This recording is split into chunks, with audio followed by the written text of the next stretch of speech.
A common question asked about Power Query is, why do you load as connection only?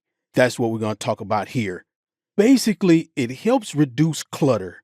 If you don't need the end result of a query in the workbook, then just load it as a connection only. Keep it out of the way. Here we've got two data sets that we just want to stack up.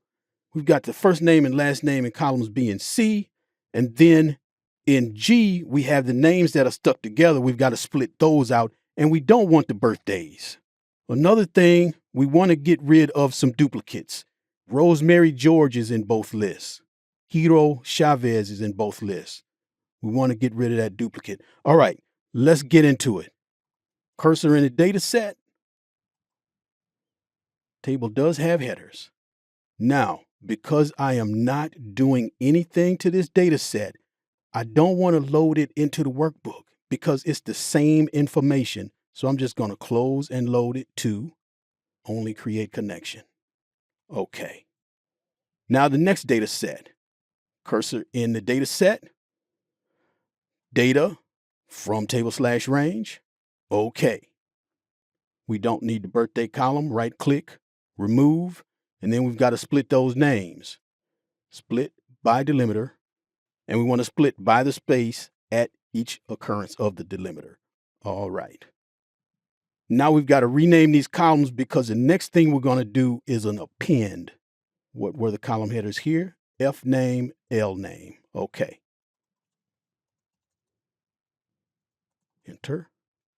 And now I'm going to load this as a connection only because this is an intermediate step on our way to doing the append. Close and load. Only create connection. Okay.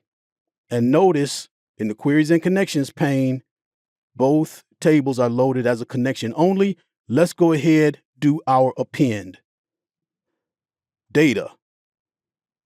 Get data. Combine queries. Append. Our primary table, table 1. Append to, table 2. Okay. Everybody's all stacked up. And because we know which ones are duplicates, I'm going to go to the first name column, right-click it, remove duplicates. And if I sort these first names, we see we have one Hero and one Rosemary. Now let's close and load, and we're loading this onto the workbook because this is the result that we wanted. Close and load to. I want to load it to existing worksheet. Where? Let's slide over a bit.